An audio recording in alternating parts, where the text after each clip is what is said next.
जिंदगी में कभी कभी ऐसा होता है कि हमको कोई रास्ता नजर नहीं आ रहा होता है और हम लोग हिम्मत हार जाते हैं। तब हमारे अंदर एक बच्चा होता है जो कोशिश करने से कभी भी पीछे नहीं हटता है। वो हार मानने को तैयार नहीं होता है क्योंकि उसको ना शब्द समझ नहीं आता है।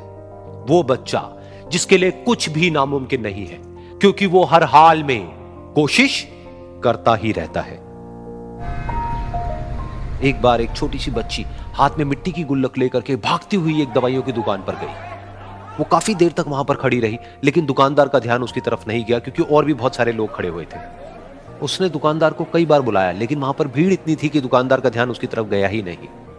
और फिर उस बच्ची को थोड़ा सा गुस्सा आया तो उसने अपनी मिट्टी की गुल्लक लेकर के वहीं काउंटर पर जोर से रख दी, जिसके बाद में जो दुकानदार था और जितने भी लोग खड़े थे वो सब उस बच्ची की तरफ देखने लग गए। और फिर उस दुकानदार ने उस बच्ची से पूछा, बेटे आपको क्या चाहिए? तो वो बड़े ही भोलेपन से बोली कि मुझे एक चमत्कार चाहिए।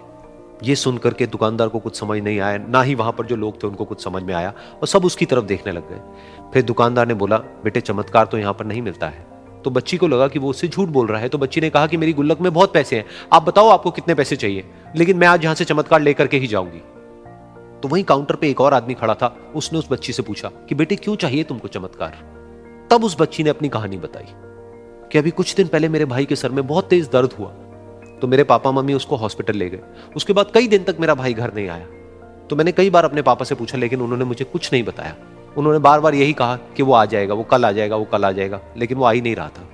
तो मैंने देखा कि मम्मी रो रही है। अब पापा मम्मी को कह रहे थे कि उसकी दवाइयों के लिए और उसके इलाज के लिए जितने पैसे चाहिए उतने मेरे पास में नहीं है। अब उसको कोई चमत्कार ही बचा सकता है। तब मुझे लगा कि अगर मेरे पापा के पास में इतने पैसे नहीं भी हैं तो क्या हुआ, मेरे पास में तो है। तो मैंने जितने भी पैसे जोड़ रखे हैं वो सारे लेकर के मैं इस दवाई की दुकान पर आई। फिर उस आदमी ने उस बच्ची से पूछा, कितने पैसे हैं तुम्हारे पास में?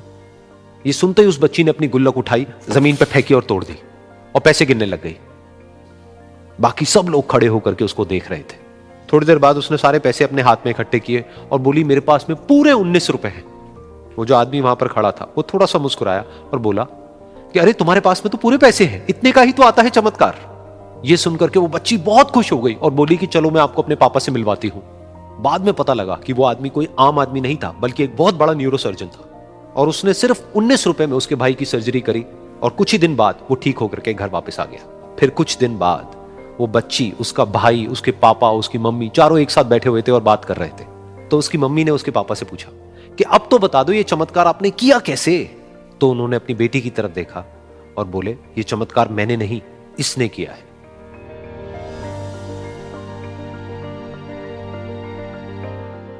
तो यहां पर एक बहुत बड़ी बात है जो हम उस छोटी सी बच्ची से सीख सकते हैं कि जिंदगी में कभी कभी ऐसा होता है कि हमको कोई रास्ता नजर नहीं आ रहा होता है और हम लोग हिम्मत हार जाते हैं। तब हमारे अंदर एक बच्चा होता है जो कोशिश करने से कभी भी पीछे नहीं हटता है।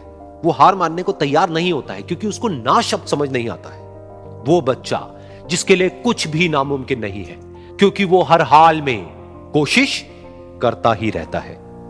कहते हैं कि खाली हाथ आए थे खाली हाथ जाओगे, गलत बोलते हैं।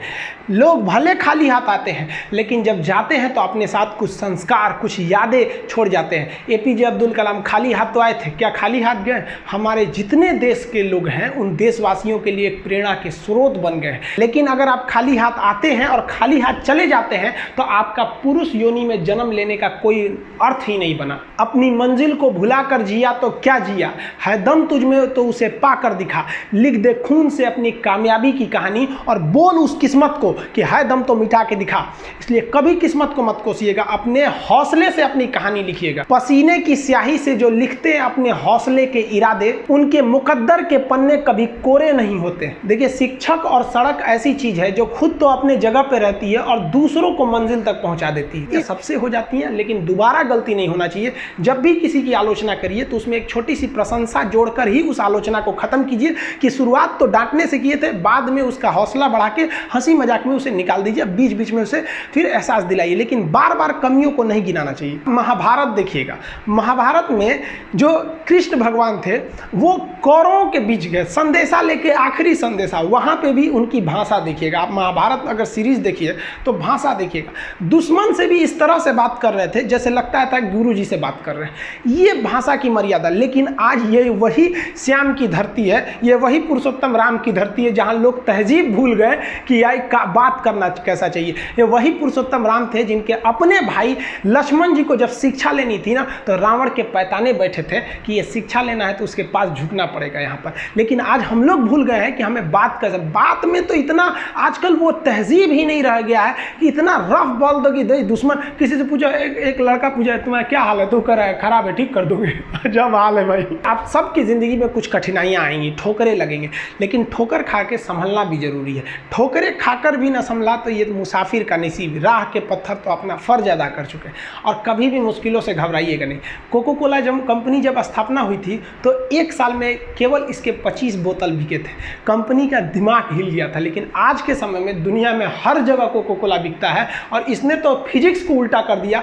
लोग कहते हैं ठंडा मतलब तो कोको कोला। भाई साहब, ठंडा मतलब वो होता है जिसका टेम्परेचर कम हो। लेकिन इतना भी कहा कि इसके आगे लोग भूल गए कि ठंडा मतलब कोको कोला नहीं होता है, ठंडा मतलब वह चीज़ जिसका टेम्परेचर कम है। इसलिए परेशानियों से कभी मत घबराइएगा। आगे बढ़ने के लिए तकलीफ का होना ज़रूरी है, क्योंकि छांव आते ही इंसान के कदम रुक जाते हैं और धूप में कभी कदम नहीं रुकते हैं। ज़रूरी नहीं कि हर चीज़ आपको किताबें और यूनिवर्सिटी में ही पढ़ाया जाएगा। बहुत से चीज़ें हैं जो आपकी खाली पेट और खाली जेब सिखाएगी, जो आपको कोई टीचर नहीं सिखाएगा। कहते हैं जरा सी छेद क्या हो गई मेरे जेब में, सिक्कों से ज़्यादा तो मेरे रिश्तेदार गिर गए। लाइफ में सबका स्ट्रगल होता है। हम लोग के भी लाइफ में बहुत तकलीफें आई थी। ज़िंदगी में इतने तकलीफ देखे कि अब अगर तकलीफ नहीं होता है तो तकलीफ होता है। ज़िंदगी ने उस मुकाम पर लाकर छोड़ा है जहाँ पसंद तो बहुत कुछ है लेकिन चाहिए कुछ भी नहीं।